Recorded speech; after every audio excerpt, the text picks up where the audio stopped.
Mis padres y mi hermana me dijeron, eres demasiado tonta para la universidad. Solo limpia la casa. Sí, tendrás suerte si siquiera consigues un trabajo en McDonald's. Luego quemaron mi carta de aceptación. Un mes después, un coche negro se estacionó en nuestra entrada, y un hombre salió, diciendo, esta es la residencia de nuestra nueva becaria. El verano pasado, después de pasar toda mi vida escuchando a mis padres y a mi hermana mayor decirme que era demasiado inútil para la universidad y que solo debería concentrarme en limpiar la casa, entré en la universidad de mis sueños con una beca completa. Cuando les mostré la carta de aceptación, literalmente la quemaron delante de mí. Creí que todo había terminado hasta que, un mes después, un coche negro se estacionó en nuestra destartalada entrada, y un hombre salió preguntando, ¿esta es la residencia de nuestra nueva becaria? Ese fue el día en que todo cambió para siempre. Soy Aubrey, y desde que tengo memoria, mi lugar en mi familia estaba muy claro, la marginada, la sirvienta, el hazme reír. Nunca se cansaron de ello. Crecí en Springdale, Arkansas, un pequeño pueblo donde las aceras se agrietaban más con cada año que pasaba, y las casas parecían tan cansadas como la gente que vivía en ellas. Nuestra casa era una de las peores de la cuadra, un porche delantero desvencijado, un techo oxidado, un césped muerto del que nadie pretendía preocuparse más. En el interior, la vida no era mucho mejor. Mi padre, Levi, era mecánico a tiempo parcial cuando no estaba bebiendo o durmiendo la resaca. Mi madre, Cheryl, limpiaba casas de vez en cuando, pero la mayor parte del tiempo se pasaba fumando en cadena y viendo la televisión diurna. Mi hermana mayor, Cassandra, era la estrella de la familia, guapa, popular, siempre el centro de atención. No podía hacer nada mal, todo el mundo en el pueblo la adoraba. En comparación con ella, yo era un fantasma, flotando alrededor de los bordes de mi propia casa. Desde la escuela primaria, he oído los mismos comentarios una y otra vez. Tendrás suerte si siquiera llegas a graduarte, decía papá, sin siquiera levantar la vista de la basura que estuviera arreglando. Ella debería aprender a limpiar casas como yo, la universidad no es para todos, murmuraba mamá mientras las cenizas de su cigarrillo caían sobre la alfombra manchada. Cassandra, siempre lista con una sonrisa irónica, una vez me dijo, directamente a la cara, honestamente, Aubrey, no eres buena en nada, ni siquiera en cosas básicas. No sé por qué lo intentas siquiera. Era tan normal, casi les creí, casi. El único lugar donde sentía que importaba era la biblioteca. Pasaba horas allí después de la escuela, escondida en rincones, leyendo todo lo que podía conseguir. Los libros eran como respirar para mí, eran la única prueba que tenía de que existían mundos más grandes fuera de nuestro pueblo, de que en algún lugar, la vida no tenía por qué ser así. En la escuela secundaria, mi profesora de inglés, la señora Henley, notó cuánto tiempo pasaba con la nariz metida en los libros y comenzó a animarme en silencio. Fue la primera adulta que no me trató como si fuera invisible. No me atreví a decirle que la universidad ni siquiera era una palabra que dijéramos en casa a menos que fuera el remate de una broma. Aún así, con su ayuda, comencé a solicitar plazas en secreto, rellenando formularios después de medianoche con el tenue brillo de una lámpara barata, escribiendo ensayos en un portátil de segunda mano que se estropeaba cada 30 minutos, reuniendo solicitudes de ayuda financiera que apenas entendía. No me atrevía a tener esperanzas, pero no podía dejar de intentarlo. El día que llegó la carta de aceptación de la Universidad de Washington en St. Louis, sentí como si el cielo se abriera. Beca completa, programa de honores, todo lo que nunca me permití soñar porque sabía que dolería demasiado si nunca sucediera. Por primera vez, quise creer que quizás, solo quizás, no era todo lo que decían que era. Llegué a casa, agarrando ese sobre como un salvavidas. No sé qué estaba pensando. Quizás alguna parte loca de mí todavía creía que estarían orgullosos, quizás finalmente me verían como algo más que la criada. Dejé la carta sobre la mesa de la cocina agrietada. Papá estaba medio dormido en su silla, mamá estaba jugando con su encendedor, y Cassandra estaba mirando su teléfono, riéndose de algo en lo que a ninguno de nosotros nos invitaron a participar. ¿Qué es esto?, preguntó papá sin mucho interés. Mi carta de aceptación. ¿He entrado en la universidad? Con una beca completa. Por un momento, nadie dijo nada. Entonces papá soltó una carcajada que me revolvió el estómago. Sí, claro, dijo, sacudiendo la cabeza. Aubrey, tú a la universidad. Mamá ni siquiera levantó la vista, simplemente encendió otro cigarrillo y soltó humo hacia el techo. Ni siquiera puede mantener una conversación, deben estar desesperados, murmuró. Cassandra sonrió de esa manera lenta y cruel que había perfeccionado a lo largo de los años. Enhorabuena, dijo dulcemente. Quizás puedas especializarte en limpieza de casas. Las palabras me dolieron, pero lo peor estaba por venir. Antes de que pudiera detenerlo, papá agarró la carta de aceptación, la sostuvo sobre el encendedor de mamá y observó cómo los bordes se rizaban y ennegrecían. Me abalancé sobre ella, pero Cassandra me empujó hacia atrás como si no fuera nada.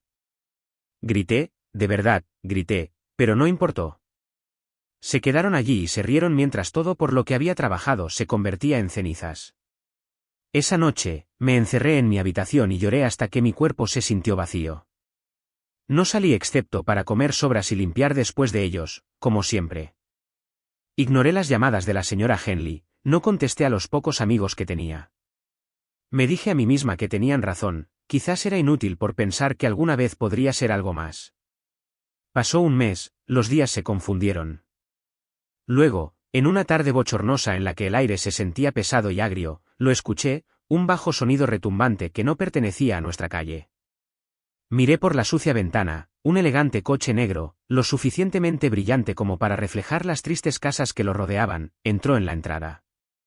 Me quedé helada. La puerta se abrió, y salió un hombre con un impecable traje negro. Miró una vez alrededor, tomó un portapapeles del asiento y se dirigió directamente a nuestra puerta como si fuera dueño del lugar. Papá abrió la puerta con un gruñido. ¿Qué? El hombre sonrió cortésmente, sin inmutarse por el olor o la vista de la camisa manchada de papá. Buenas tardes. Busco a Aubrey Timmons, nuestra nueva becaria. Todo se detuvo. La cara de papá se torció como si acabara de probar algo podrido. Ha venido a la casa equivocada, espetó. Di un paso adelante, con el corazón latiendo tan fuerte que pensé que podría romperme las costillas. Soy Aubrey, susurré. La actitud del hombre cambió por completo cuando me vio. Señorita Timmons, dijo, radiante. Hemos estado intentando comunicarnos con usted. Estamos encantados de que se una a la Universidad de Washington. Hemos organizado todo lo que necesita para empezar. Si está lista, podemos irnos hoy. Papá balbuceó, mamá frunció el ceño, y Cassandra incluso se levantó como si fuera a decir algo, pero el hombre, el señor Carver, se presentó, ni siquiera los miró. No se la van a llevar a ninguna parte, gritó papá, agarrándome del brazo. El señor Carver sacó tranquilamente una carpeta y pasó a una página. Tiene 18 años, es legalmente adulta. Su decisión. Ni siquiera tuve que pensar. Simplemente asentí. Estoy lista. Papá me soltó del brazo como si hubiera tocado fuego. Mamá ya estaba murmurando entre dientes sobre hijos ingratos. Cassandra puso los ojos en blanco y volvió a su teléfono. Corrí a mi habitación, metí lo poco que tenía en una bolsa de lona, agarré mis zapatillas gastadas, mis libros y una pequeña foto de mi abuela escondida entre las páginas de mi novela favorita. El señor Carver llevó mi bolsa sin quejarse, me acompañó al fresco interior del coche, y por primera vez en mi vida, cerré la puerta de esa casa y de esa versión de mí misma. No miré atrás. El viaje a St. Louis se sintió irreal, como si me estuviera deslizando en la vida de otra persona. El señor Carver habló sobre el programa, los dormitorios, la asignación que habían organizado para ayudar a estudiantes como yo. Respondí cuando pude, pero sobre todo miré por la ventana, viendo cómo el pueblo en el que crecí se hacía cada vez más pequeño hasta desaparecer. Cuando llegamos a la universidad, casi lloré de nuevo, pero por razones diferentes. El campus era enorme y hermoso, lleno de antiguos edificios de ladrillo cubiertos de hiedra, calles limpias, estudiantes sonrientes que se apresuraban a clase. Se sentía como entrar en un mundo diferente.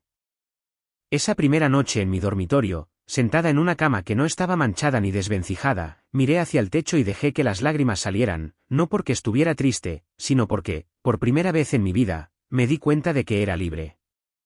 Los días que siguieron se sintieron como aprender a respirar de nuevo. Cada pequeña cosa, las sábanas frescas de mi cama, el silencioso zumbido de la biblioteca por la noche, el limpio olor de los pasillos, me recordaban que ya no estaba en Springdale. Aquí, nadie me gritaba órdenes, nadie ponía los ojos en blanco cuando abría la boca. Era solo otra estudiante, perdida en un mar de caras, y ese anonimato se sentía como una bendición. Las clases fueron abrumadoras al principio. Todos los demás parecían tan seguros de sí mismos, lanzando opiniones y referencias de las que nunca había oído hablar. Me sentí pequeña de nuevo, como si estuviera fingiendo y alguien me iba a descubrir en cualquier momento. Hubo noches en las que me senté sola en la zona común, con libros esparcidos a mi alrededor, luchando contra las lágrimas porque, sin importar cuánto estudiara, no parecía suficiente. Todos los demás parecían pulidos, confiados, como si pertenecieran allí. No podía sacudirme el miedo de que quizás mis padres tenían razón, de que quizás no era lo suficientemente inteligente, de que solo había tenido suerte y todo se derrumbaría en cualquier momento. Pero no me di por vencida.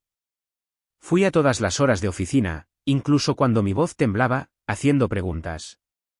Me ofrecí voluntaria para todas las tareas adicionales, todos los grupos de discusión, incluso si tenía que prepararme mentalmente durante una hora antes. Poco a poco, se fue haciendo más fácil, no porque de repente me sintiera brillante, sino porque me di cuenta de que la mayoría de la gente simplemente era buena ocultando sus dudas.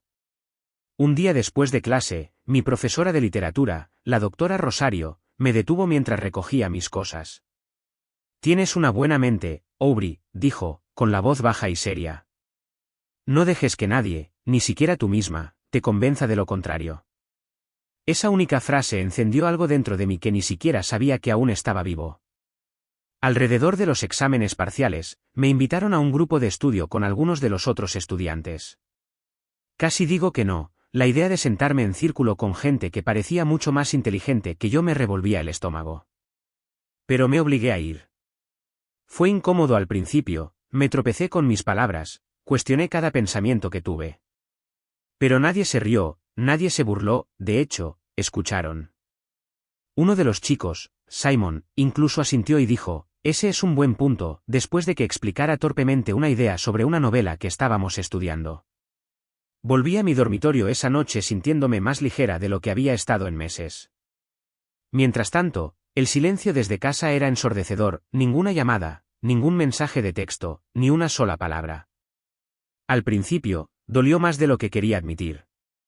Una parte ingenua de mí pensó que quizás, solo quizás, me echarían de menos, se darían cuenta de lo que habían perdido, quizás incluso dirían que estaban orgullosos. Pero a medida que pasaban las semanas, esa esperanza se marchitó y murió. La enterré profundamente y me concentré en construir una vida donde su aprobación ya no importara. Llegaron las vacaciones de invierno, y mientras la mayor parte del campus se vaciaba, yo me quedé. No tenía sentido volver. Además, la universidad tenía algunos programas para estudiantes que no podían o no querían volver a casa, y honestamente, nunca había sido más feliz. La tranquilidad me dio tiempo para leer, para pensar, para empezar a imaginar un futuro que no estuviera encadenado a una casa en ruinas en un pueblo moribundo.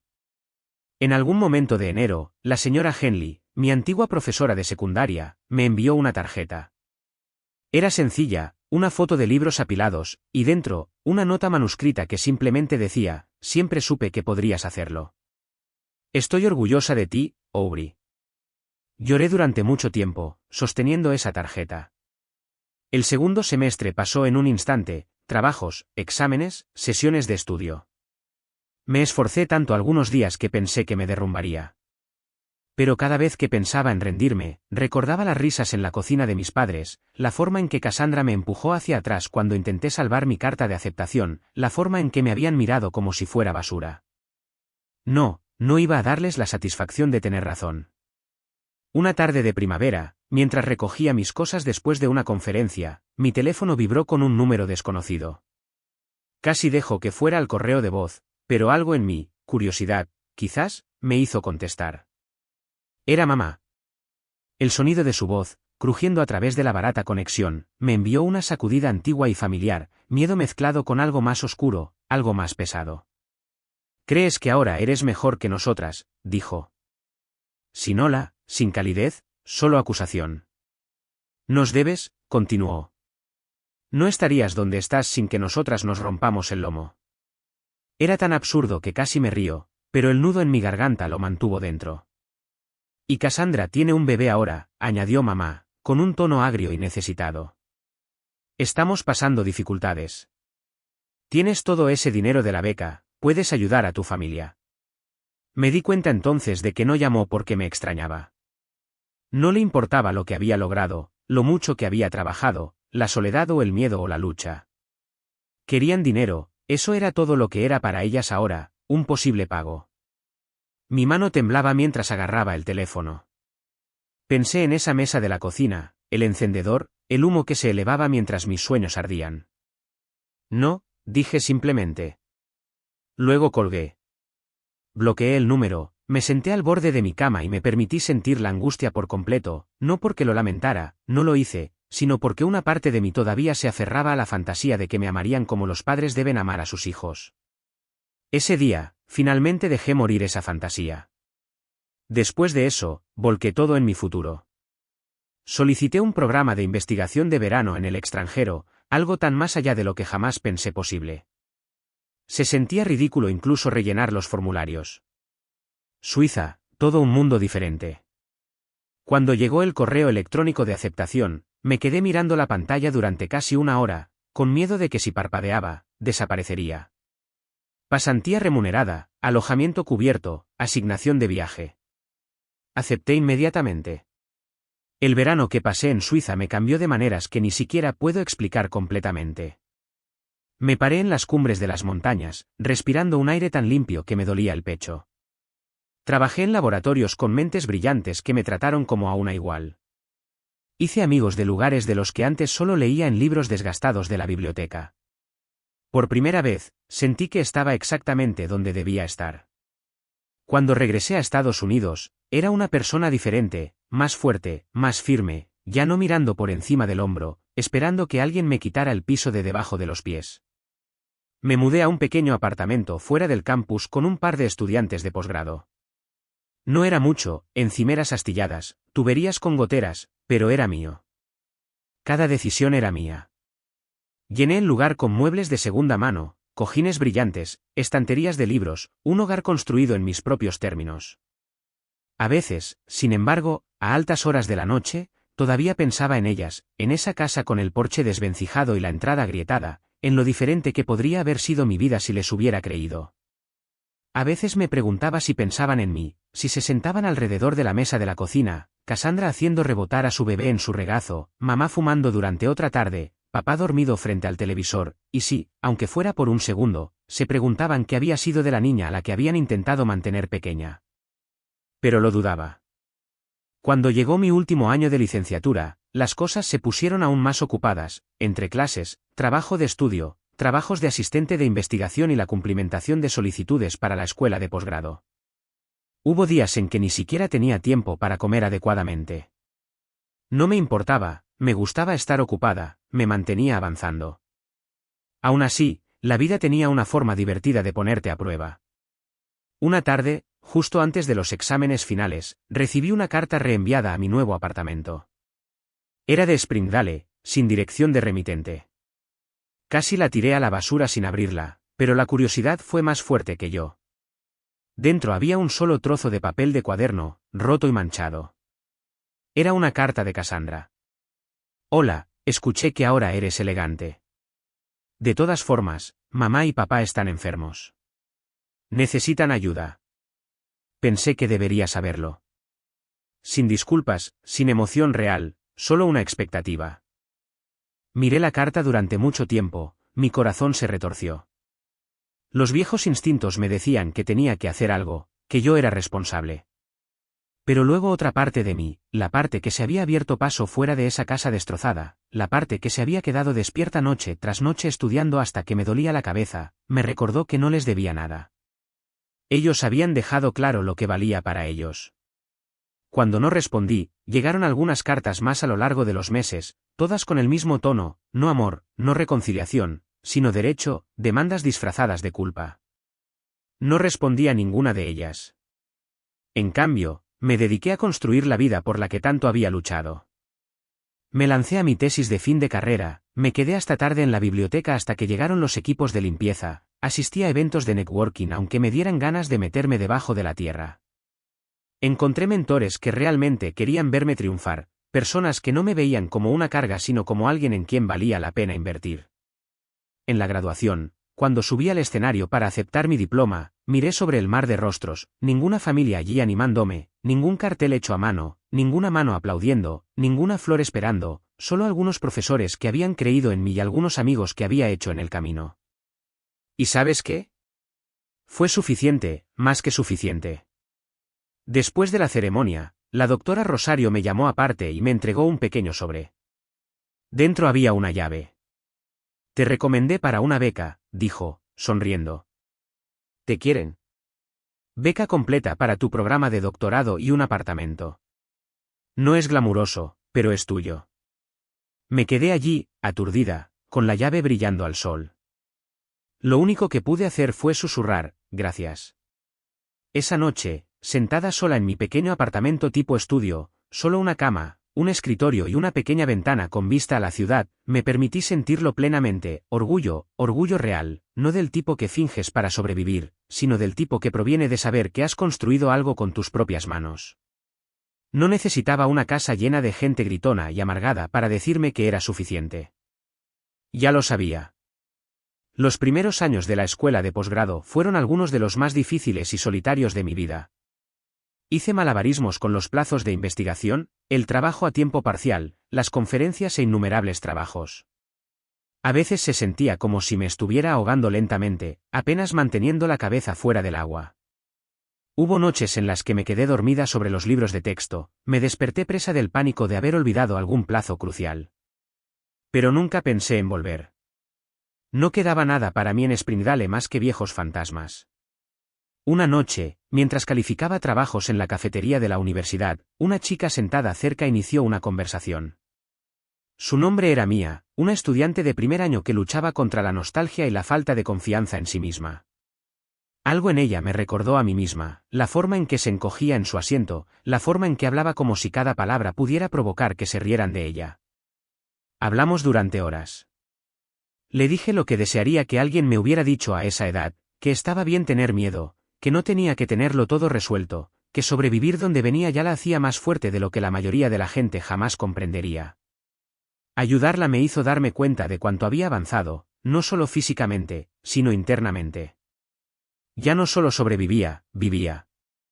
A medida que mi carrera académica crecía, también lo hacían mis oportunidades, los proyectos de investigación se convirtieron en presentaciones, las presentaciones se convirtieron en artículos publicados, ofertas para enseñar, invitaciones para colaborar con académicos a los que una vez había idolatrado desde lejos.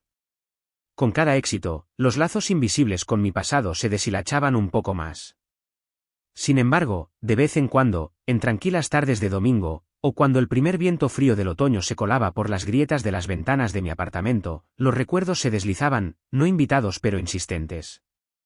El olor a humo de cigarrillo estaría denso en el aire, el sonido de papá maldiciendo cuando algo salía mal, la forma en que la risa de Cassandra siempre tenía un borde cruel cuando se dirigía a mí. No dolía como antes, pero dejó una cicatriz. Un fin de semana, de la nada, recibí otra carta. Esta vez, fue diferente. No era solo Cassandra, era de la propia mamá. La letra era temblorosa, las frases estaban desordenadas. Dijo que papá estaba en mal estado, insuficiencia hepática, Cassandra estaba abrumada con sus propios hijos, necesitaban ayuda, dinero, un lugar donde quedarse. Me quedé con esa carta durante mucho tiempo. Habría sido tan fácil caer en viejos patrones, dejar que la culpa y la obligación hundieran sus garras en mí de nuevo, decirme a mí misma que la sangre es sangre, que tenía que ayudar. Pero pensé en la niña que se había quedado temblando en una cocina sucia mientras las personas que se suponía que la amaban más le prendían fuego a sus sueños. Pensé en el silencio después de que me fui, las demandas cuando se enteraron de que estaba teniendo éxito, la ausencia total de remordimiento real. Y pensé en la vida que había construido sin la ayuda de ninguna de ellas. Doblé la carta cuidadosamente y la coloqué en un cajón que rara vez abría. Luego volví a mi trabajo. La vida siguió adelante más rápido de lo que pensé. Mientras todavía estaban en Springdale, atrapadas en su pequeño y desmoronado mundo de malas decisiones y juegos de culpa, mi mundo se hizo más grande y brillante, nuevas ciudades, nuevos países, nuevos amigos que se convirtieron en más familia de lo que alguna vez fueron los que me dieron a luz. Ya no pensaba mucho en ellas, no realmente. Se convirtieron más en una sombra que a veces vislumbras por el rabillo del ojo, débil, desvanecida, impotente. Pasaron años. Terminé mi doctorado con honores. Me ofrecieron un puesto de profesora titular en una respetada universidad del noreste, un trabajo soñado. Me mudé a una casa pequeña pero hermosa en un barrio tranquilo, el tipo de lugar que antes solo veía en las películas, aceras limpias, árboles que bordean las calles, vecinos que sonreían y saludaban. Construí una vida real. Y luego, un día, el pasado volvió a llamar. Esta vez, fue un correo electrónico. Cassandra había encontrado de alguna manera mi dirección de correo electrónico de la universidad. No fue difícil, supongo. Mi nombre era público ahora, había dado charlas, escrito artículos, sido entrevistada algunas veces. El éxito tiene una forma de hacerte visible, incluso para las personas que esperabas que nunca te encontraran. Su correo electrónico fue corto y frío: mamá está enferma. Necesitamos dinero. Nos lo debes después de todo lo que hicimos por ti. Esa última línea casi me hizo reír. ¿Todo lo que hicieron por mí? ¿Qué fue eso, exactamente? ¿Destruyéndome hasta que casi creí que no valía nada? ¿Quemando lo único bueno que tenía? ¿Burlándose de mí en cada paso del camino? Cerré el correo electrónico sin responder, pero no pude dejar de pensar en ello. Una semana después, un grueso sobre apareció en mi oficina de la universidad, sin dirección de remitente, pero reconocí la letra. Era una pila de facturas médicas, una nota pidiendo dinero y un patético intento de hacerme sentir culpable diciendo: la familia se mantiene unida. Me quedé allí sentada durante mucho tiempo, simplemente mirándolo. Y luego se formó un plan, no por ira, no por rencor, sino por algo más frío, algo más agudo, la necesidad de mostrarles, no con peleas gritonas o cartas amargas, sino con acciones que no podían negarse. La universidad organizó un evento anual de exalumnos, abierto al público, celebrado con discursos, premios de reconocimiento y oportunidades de networking. Me habían invitado a hablar ese año, a compartir mi viaje como una historia de éxito de primera generación. Normalmente, habría rechazado algo tan público, pero no esta vez. Sabía lo pequeño que era Springdale, las noticias corrían. Sabía que si lo jugaba bien, alguien se aseguraría de que mi familia escuchara cada palabra. Cuando llegó el día, me paré en el podio frente a cientos de personas, profesores, estudiantes, donantes, líderes comunitarios, y conté mi historia. Les conté sobre crecer en la pobreza en un hogar destrozado, rodeada de gente que me decía que nunca llegaría a nada. Les conté sobre la carta de aceptación que fue quemada, sobre la casa de la que huí con nada más que una bolsa de lona y un puñado de sueños. No mencioné nombres, no necesitaba hacerlo. Pinté la verdad con trazos cuidadosos, crueles, implacables, pero nunca crueles. Y luego les conté lo que vino después: las becas, los títulos, la investigación, los viajes, la carrera que había construido con mis propias manos. Los aplausos al final fueron tremendos. Después, durante la recepción, un equipo de noticias local pidió entrevistarme. Estaban haciendo un reportaje sobre graduados inspiradores. De nuevo, podría haber dicho que no una vez, pero no ahora. Me paré frente a esa cámara, sonreí con la sonrisa más tranquila de mi vida y le dije al mundo: no te define de dónde vienes o la gente que intenta derribarte. Te define las elecciones que haces cuando nadie cree en ti, la forma en que luchas por ti misma cuando parece que nadie más lo hará. Esa entrevista se emitió en varias cadenas locales. Alguien de Springdale la vio, la noticia se extendió. En un mes, comencé a recibir mensajes de texto de números que no reconocía, disculpas a medias, débiles intentos de reconexión. Cassandra incluso intentó enviar una solicitud de amistad en Facebook, que ignoré. Y luego llegó el golpe final. A través de un antiguo compañero de clase que aún vivía en el pueblo, descubrí que las personas que una vez se burlaron de mí, mis padres, mi hermana, ahora eran vistas de manera diferente. El pueblo que una vez adoró a Cassandra comenzó a susurrar sobre ellos en cambio, sobre la hija que habían intentado aplastar, que había llegado a hacer algo de sí misma mientras ellos se quedaban atascados en la misma vieja miseria. La imagen cuidadosamente elaborada de Cassandra, la hija perfecta, el éxito de un pequeño pueblo, se desmoronó silenciosamente sin que yo siquiera levantara un dedo. La reputación de mamá y papá, nunca brillante para empezar, cayó aún más bajo. Se convirtieron en la historia ejemplarizante en los mostradores de las cafeterías y las tiendas de comestibles. ¿Y yo? No tuve que gritar, no tuve que pelear. Todo lo que tuve que hacer fue tener éxito lo suficientemente alto como para que la verdad se volviera innegable. Esa fue mi venganza, vivir bien, vivir libre, vivir mejor de lo que alguna vez creyeron que podría.